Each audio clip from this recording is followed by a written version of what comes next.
तो hello students, तो आज की अपनी वीडियो स्टार्ट करते हैं कुछ कॉमन एरर्स से। यानी कि जब भी हम कोई बातचीत करते हैं, कोई कॉन्वर्सेशन करते हैं इन इंग्लिश, हम वहाँ पे कुछ वर्ड्स को गलत यूज़ कर लेते हैं।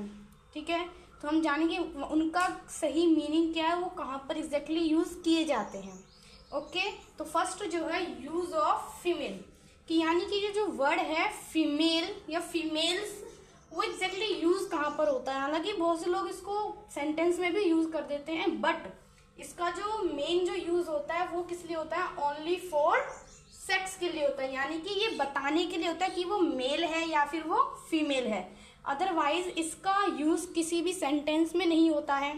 बस ये बताने के लिए, इंडिकेट करने के लिए किया जाता है कि वो एग्जैक्टली मेल सेक्स है या फिर वो फीमेल सेक्स है। ओके, और एक और चीज़ कि इसका यूज़ जो है वो किस लिए नहीं किया जाता है, वो यूज़ नहीं किया जाता वुमेन के लिए।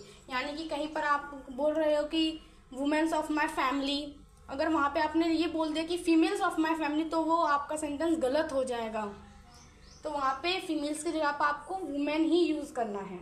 ओके, तो चलिए एक एग्जाम्पल भी देख लेते हैं। एग्जाम्पल मैंने लिखा हुआ है, the females of my house, यानी कि जो मेरे घर की जो महिलाएं हैं, do not agree to this proposal, कि वो इस प्रपोजल से यानी कि इस प्रस्ताव से एग्री नहीं करती हैं।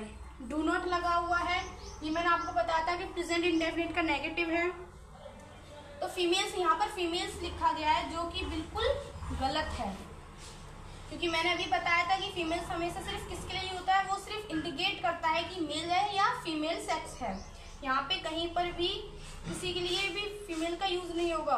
यहाँ पर क्या यूज होगा, वो है वुमेन, यानी कि महिलाएं या औरतें। यहाँ पे औरतों का यूज होगा, तो औरतों को बोलते हैं वुमेन, महिलाओं को बोला जाता है फीमेल्स नॉर्मली। तो इसका जो सेंस बनेगा, the women of my house do not agree to this proposal. Okay, now it is right.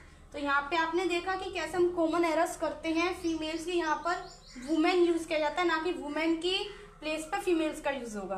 Okay, चलिए नेक्स्ट देखते हैं कि जो कॉमन जो एरर होती है वो हमेशा लोग करते हैं, वो होता है फैमिली मेंबर्स। एक तो फैमिली मेंबर्स है और एक पार्लियामेंट मेंबर्स। हम मोस्टली बोल देते हैं जल्दी जल्दी बातचीत में कि फैमिली मेंबर्स, पार्लियामेंट मेंबर्स, यानी कि जो लोग कुछ पढ़ाते भी हैं तो उनको वो बोल देते हैं कि अपने फैमिली मेंबर्स के नेम लिखो। हालांकि ये बिल्कुल गलत सेंटेंस है कि फैमिली मेंबर्स नहीं होता है, वो क्या होता है, मेंबर्स ऑफ फैमिली।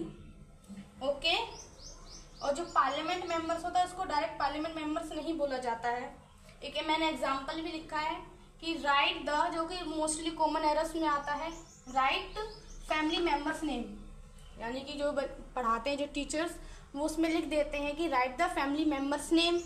लेकिन ये जो यहाँ पे जो यूज हुआ है ये वर्ड, ये बिल्कुल गलत है, ये सेंटेंस नहीं है, ये अन इंग्लिश है। अगर हम इसकी जगह पर ये यूज करें, right the name members of family, तो इसका यूज कैसे किया जाता है, मेंबर्स ऑफ फैमिली में किया जाता है। ऐसे ही पार्लियामेंट मेंबर्स नहीं होते हैं, मेंबर्स ऑफ पार्लियामेंट के रूप में इसको यूज किया जाता है।